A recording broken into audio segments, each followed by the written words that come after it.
De plus en plus dans nos sociétés, nous faisons face à une nouvelle science basée sur le bien-être personnel et professionnel. Une discipline qui gagne du terrain et qui a le vent en poupe. Que ce soit pour la vie de famille ou celle en entreprise, des personnes spécialisées sur les théories d'autogestion font surface un peu partout dans nos villes.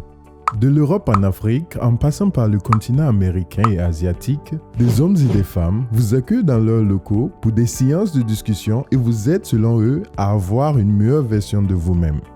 Si certains croient à ces pratiques, d'autres restent assez réservés car pour eux, cette discipline n'a aucune base scientifique. Bonjour à tous et bienvenue sur cette vidéo. Aujourd'hui, nous nous intéressons au développement personnel, ses origines et controverses.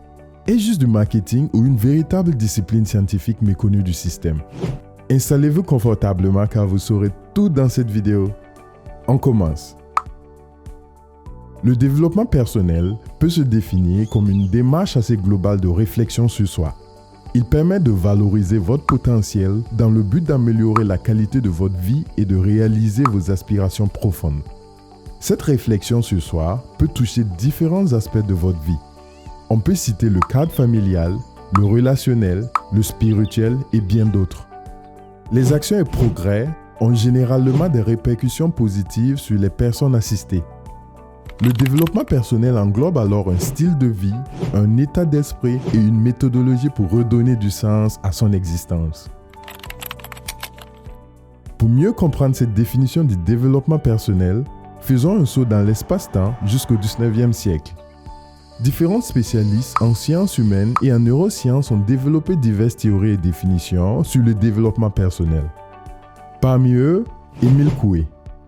Pharmacien et psychothérapeute belge, il écrit en 1926 un ouvrage intitulé « Maîtrise de soi-même par l'autosuggestion ». Il résume quelques principes connus sous le nom de méthode Coué. Pour lui, atteindre l'équilibre entre l'organisme et le psychisme est possible grâce à l'autosuggestion. Dale Carnegie, célèbre écrivain new-yorkais mort en 1955, il avait publié plusieurs ouvrages sur le développement personnel. Ces méthodes étaient destinées aux entreprises, surtout aux vendeurs et aux managers. Abraham Maslow, avec ses théories issues de la psychologie humaniste, est basé sur la réalisation de soi. Il définit le développement en ces termes. Ce qu'un homme peut être, il doit l'être. Pour lui, les démarches s'intéressent aux besoins de l'homme, surtout les besoins les plus élevés. Dr. Jung et Adler. Dès 1921, ces deux hommes ont contribué aux théories sur la psychologie individuelle. C'est à partir de ces travaux que la notion de développement personnel a été construite et configurée dans sa version actuelle qu'on connaît aujourd'hui. Adler crée ainsi le concept de style de vie comme approche personnelle de la vie.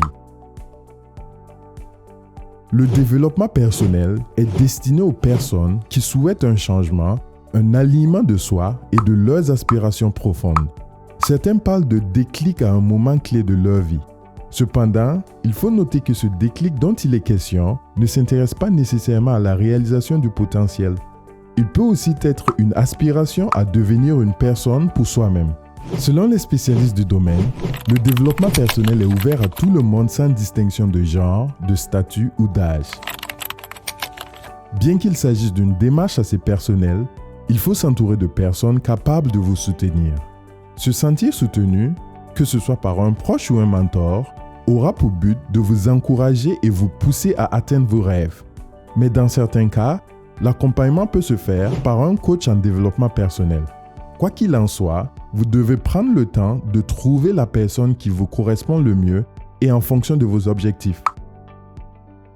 Pour être sûr d'être sur la bonne voie, il faut au préalable définir de façon claire le chemin à suivre. Pour cela, un plan et un processus sont indispensables à la bonne marche du programme. La première étape du processus consiste à faire un bilan de la situation actuelle sous l'ensemble des différents aspects.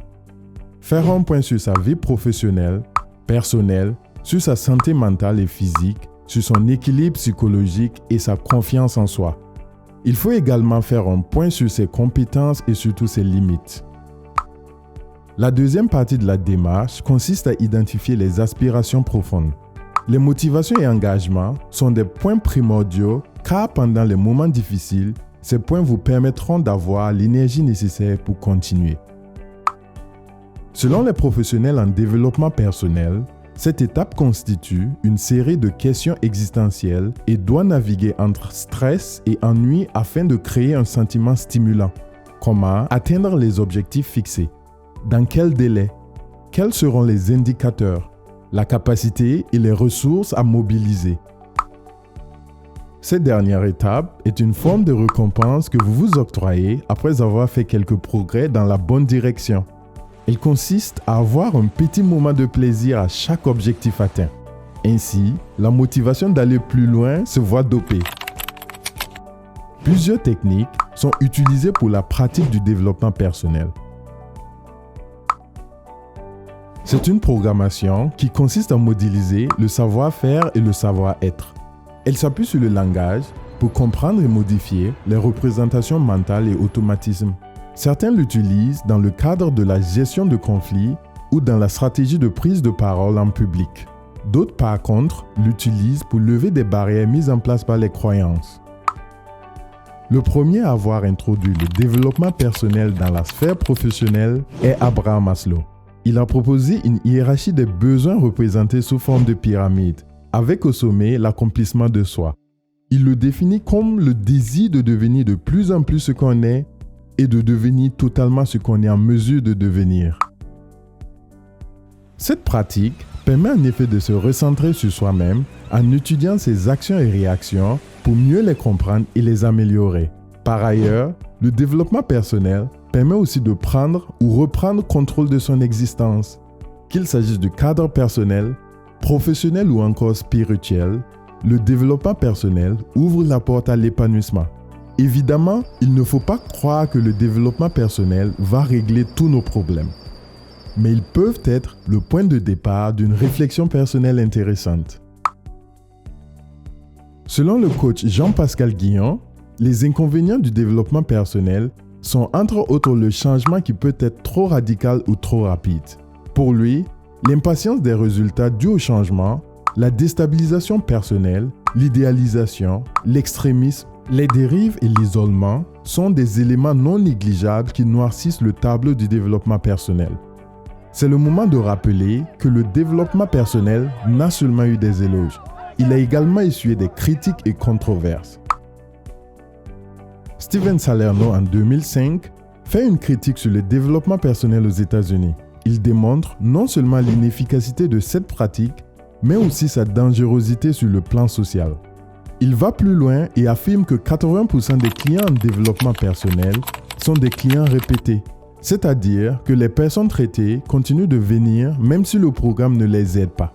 Edgar Cabana et Eva Illouz, deux sociologues et auteurs de l'ouvrage Apicratie, mettent en garde contre cette pratique décrite comme science du bonheur par tant de best-sellers et d'applications web. Ils disent que cette pseudo-science est forgée pour le marketing et dispensée par des personnes douteuses. Le développement personnel est un ensemble de techniques et pratiques se rapportant à divers courants de pensée. L'objectif est donc l'amélioration de la connaissance de soi, la valorisation des talents et potentiels. Le développement personnel n'est pas une sorte de psychothérapie. Il résulte d'influences multiples. Il fait appel à des disciplines comme la philosophie, le sport, la psychologie et souvent la diététique. Certains spécialistes lui incorporent une dimension religieuse. C'est tout pour cette vidéo, j'espère qu'elle vous a plu. N'oubliez pas de vous abonner, d'activer la cloche de notification pour ne plus rien rater de nos prochains contenus.